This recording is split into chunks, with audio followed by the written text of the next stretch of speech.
Denver Broncos, Los Angeles Chargers, pivotal Thursday night football game, and we have all the data for it. Welcome to the full Thursday night football breakdown for Week 16. If you've never been here before, welcome. My name is Max. I make these every single week for the Thursday night games, the Monday night games, this week for the Saturday games, as well as the biggest games on Sunday. So if you're not part of the family, not subscribed already, make sure you do it. You do not want to miss any of this data, especially right when it comes out. And if you have been here before, make sure you leave a like on this video to let me know you like this type of content. Now, this content is all the best statistical and trend information for your fantasy teams and your higher or lower projections, looking at coverage data, run scheme metric, past trends, and overall logistical information about the matchup. We're going to dive deep into this Broncos-Chargers matchup because there's a bunch of data outliers on each side of the ball defensively that's going to help us make really good predictions for this game. A couple things before we start. Number one, if you are looking for all of my picks on this game,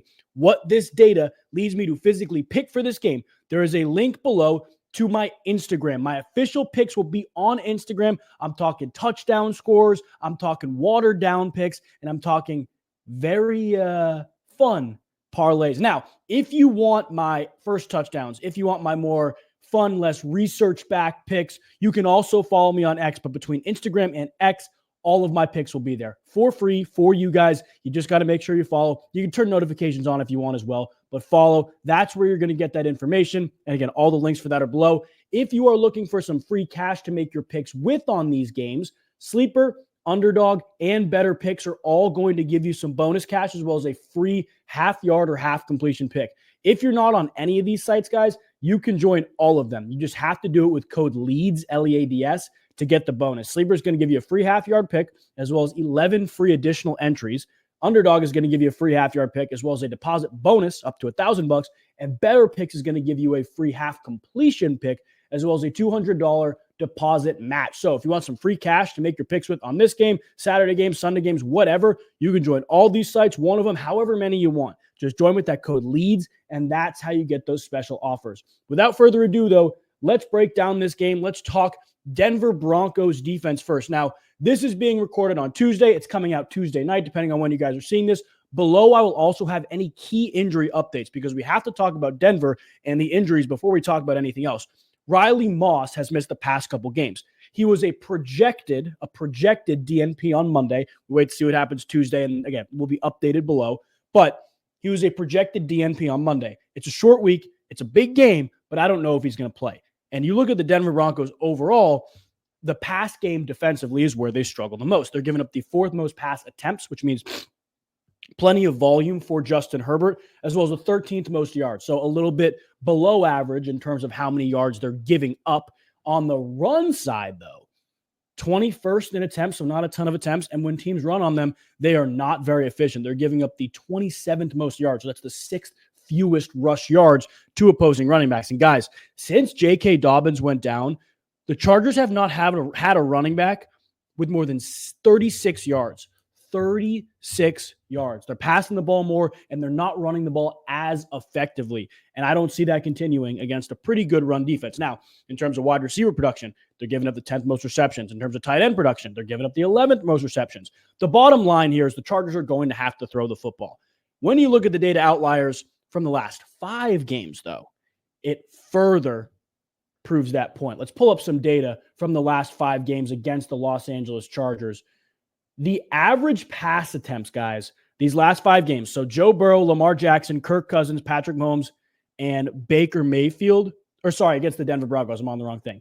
The last 5 games against these guys. Mahomes, Cousins, Minshew/Ritter, Jameis, and Anthony Richardson. The average pass attempts per game, 44.75. That is ridiculous. 4 of 5 quarterbacks have thrown the ball at least 38 times. And when you go look at some of the projections for this game, Justin Herbert, as we all know, just in general, but also with the data, he's going to have to throw the football, right? He's going to have to throw the football down the field and probably a lot. And if I'm the Los Angeles Chargers, I think that's where I have the advantage. Truthfully, I don't think the advantage is that great, but 32.5 pass attempts as a projection for Justin Herbert seems a little low for me. 21 completions. You can look at the pass completions numbers. Jameis with 34, Minshew 25. Not great for Cousins, but Mahomes had 28. just overall, teams are decently efficient against the Broncos, but here's my issue. This is where my issue lies, guys. I looked at the Denver Broncos coverage splits, and again, you guys probably know they're man heavy. They run a lot of man, and even without Riley Moss, I looked at the data with Riley Moss and without Riley Moss, there's virtually no difference in terms of their man zone percentages. They run a little less middle field close, so like when they're playing zone, they play a little more middle field open zone than they would middle field close with Riley Moss. But they are so man heavy. And in those last 5 games, which 2 of those 5 had no Riley Moss, they are giving up 16 wide receiver receptions per game. That's the most out of any team in the NFL, as well as, listen to this, 219.25 wide receiver yards per game. That's also the most out of the last 5 games in the NFL. Since Riley Moss went down, you can look at some of these really good receiving performances against the Broncos. There have been multiple. So he went down in this game against the Las Vegas Raiders. Jacoby Myers had 10 for 121. But look at Trey Tucker, 7 for 82. The Browns game, obviously Jerry Jeudy had a crazy game, but Elijah Moore still had 8 for 111. Now, last week was a little bit tougher to gauge. Pittman was still targeted 9 times. Josh Downs in the slot was targeted 8 times. So they're obviously trying to throw the football. I would take that with a grain of salt because it is Anthony Richardson. I think Justin Herbert's a much better passer than Anthony Richardson is. But I bring up the man-heavy stuff because Justin Herbert, and this is going to sound so crazy, guys, Justin Herbert has the second fewest fantasy points per dropback against man coverage. How wild is that? Fantasy points in terms of overall production, which is a decent gauge of how good somebody is against the coverage. Second worst in the NFL behind, it's Jaguars quarterback. So I guess Trevor Lawrence and Mac Jones combined. But second worst in the NFL, only in front of those guys, excuse me. He's not great against man. But you know who is really good against man? Ladd McConkey. I looked at the targets against man coverage on this Los Angeles Chargers team. Ladd McConkey, 27 targets, 21 receptions. 15.9 yards per reception, which is a crazy number. That's a big chunk play number. 3.43 yards per route run. Now, I truthfully don't think Pat Surtain is going to follow him. I think that's a guy who's going to run a lot of routes from the slot, and we'll talk target rates in a minute here. Going to run a lot of routes from the slot. I'm not worried about the Surtain shadow. Even if that were to happen, though, he is a guy who's quicker than he is stronger. And you look at some of the receivers that Surtain has been really good against, like we can pull up some numbers here, but the receivers he's been really, really good against, guys like George Pickens. He had an awesome game against George Pickens. DK Metcalf, another bigger guy, right? Mike Evans, another bigger guy. The ones he struggled with, Jacoby Myers kind of in that middle, but very fluid, very savvy in his route running. Jerry Jeudy, a little bit of a smaller guy. Jalen Coker, also a quicker, smaller guy. He had some slot stuff too, though. Zay Flowers, a slot guy, big games. He's also very good, very comparable to Ladd McConkey when he runs routes against man. I am not really worried about that shadow with Ladd McConkey. So I go look at the projections for Ladd McConkey, who, again, Chargers are going to have to throw the ball a ton. Look, I don't think they're going to win this game. I think the Broncos are going to win this game. I think they're going to do it pretty handily. We'll talk about the other side, what the Broncos can do against the Chargers in a minute here. But Ladd McConkey projected 66 receiving yards. He's hit it in 3 of the last 4. And then you can walk down the game log. Last 1, 2, 3, 4, 5, 6, 7. He's hit it in 1, 2, 3, 4. Only 4 of the last 7. But again, you look at those teams he's played. Like Tennessee is very balanced. Baltimore is pretty balanced. Atlanta is very zone heavy. Played well against Atlanta. New Orleans, decent. Cleveland, he had 64, so a little bit below. But again, this is a game where the Chargers, I think, will be trailing. And I think that is going to play into a big, big pass game for Justin Herbert in terms of attempts. I'm not convinced on the yards because, again, he's just not great against man. But in terms of attempts, I think he's going to have to throw the ball a ton. Like I talked about, since Dobbins went down, no running back on the Chargers has had 36-plus rushing yards. Now, maybe Jim Harbaugh leans into that. Maybe he does. But the production has not been there in the past for us to believe that something is going to change. In terms of target rates, Denver, like we talked about, Ladd McConkey running the most routes from the slot. Denver is being targeted in the slot at the 10th highest rate, and the Charger throwing there at the 6th highest rate. So, look, here's the sorry, that's inline tight end spot. Denver's being targeted in the slot at the 12th highest rate. Chargers throwing to the slot at a little bit of a below average rate. But to be truthfully honest with you guys, Nobody beats man coverage like Ladd McConkey can beat man coverage. That's the reality with it. I mean, nobody even comes close to his yards per out run. The second most receptions against man is Josh Palmer with 9. Listen to this, guys. Quentin Johnston targeted against man 22 times, 5 catches. 5 catches. So Ladd McConkey's 21 on only 5 more targets than he has. So very, very clearly to me, I'm almost throwing the target rates out the window, taking it with a grain of salt, understanding that, yes, maybe Ladd McConkey's not going to get targeted as much as he would against trying to think who are the top slot teams. Like, we looked at the Amon-Ra St. Brown and Khalil Shakir numbers last week with Bills Lions. Like, those were 2 teams that were going to give up a ton of targets to slot and throw to the slot a ton.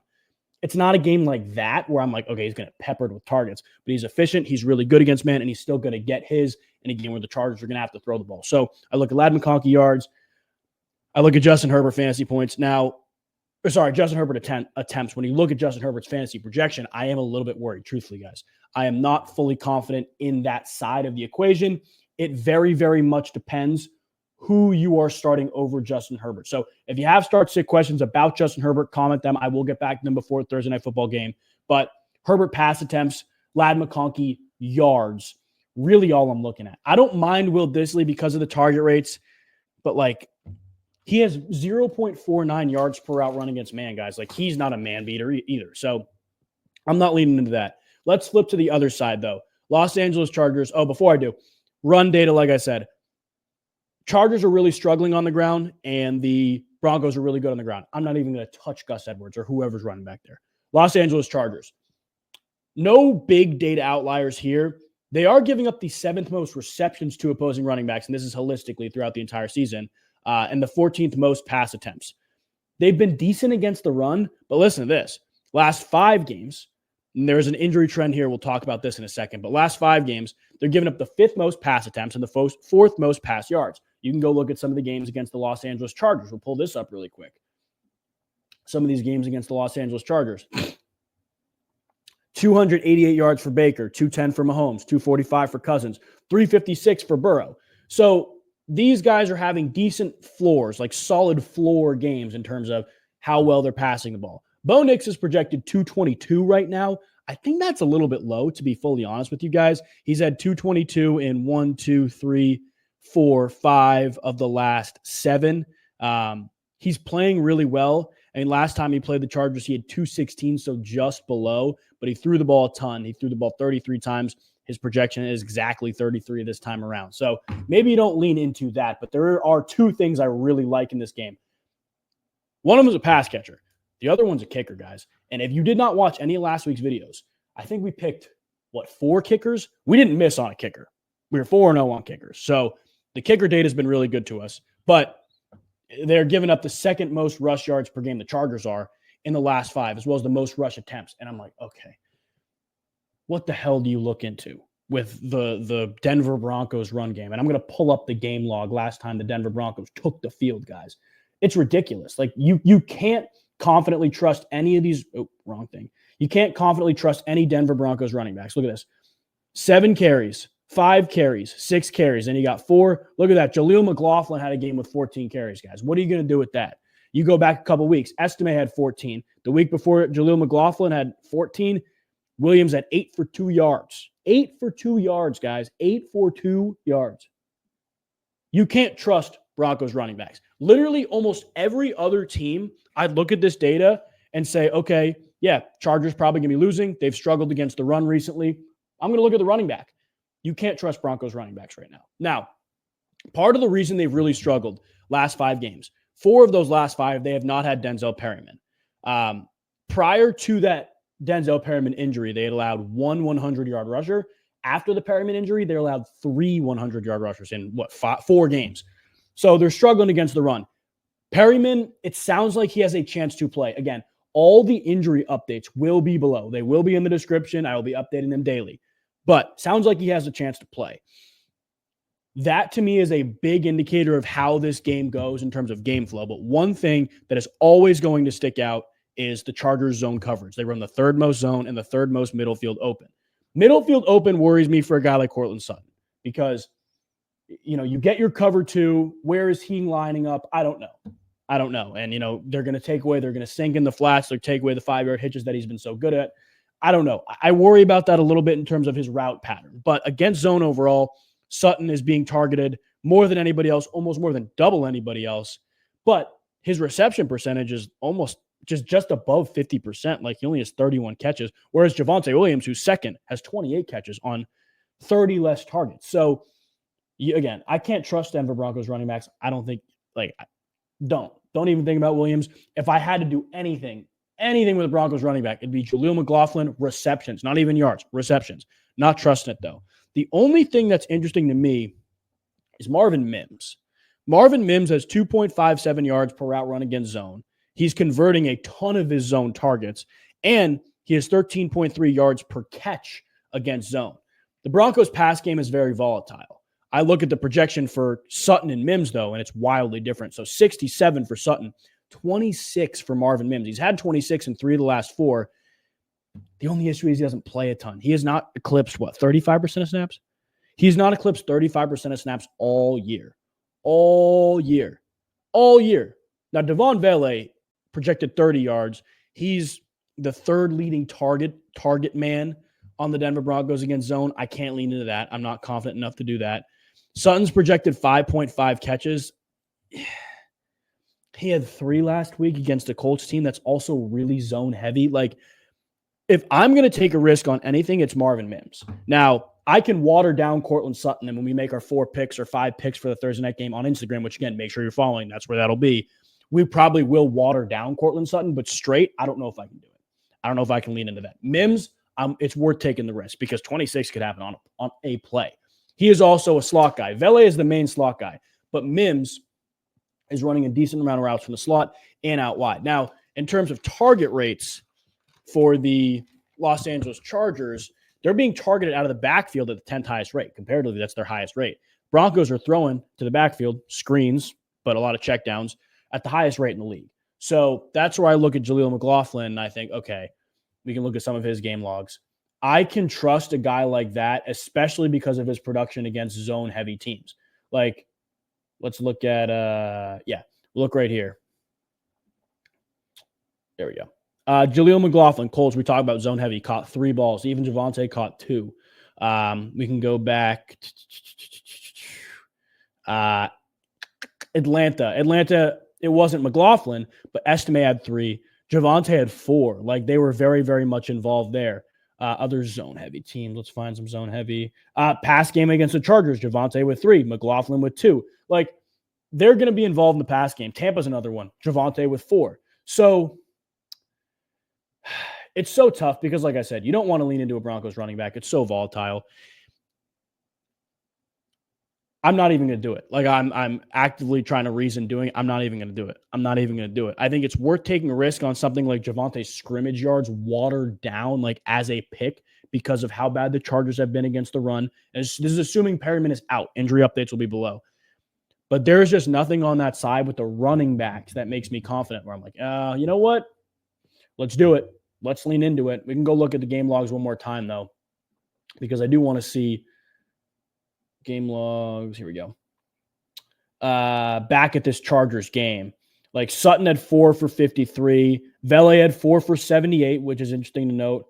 Mims didn't catch a pass. Like, you can't lean into that. Now, the thing with Vele is he's running a variety of routes from a variety of places, and he's projected 30 yards. Look, he had it against them. Other zone-heavy teams, Atlanta, he had 66 against Atlanta. Cleveland's very man-heavy, so it makes sense he didn't have a big game. But then you look at Indy. Like, he played 68% of snaps against Indy and just nothing, man. Nothing. Now, I think this Broncos side is a nightmare, and I think the only way to go about it is watering down some picks we like but don't love. One pick I do love that I'm not going to water down, though. The Los Angeles Chargers, and I think this is probably the pick of the game, to be honest with you guys, the pick of the game. Better than McConkey, better than Herbert pass attempts, better than any of the receivers on the Broncos end. Chargers giving up the 8th most field goal attempts in the NFL, as well as having the best red zone defense in the NFL. That combo usually lets us look at other kickers.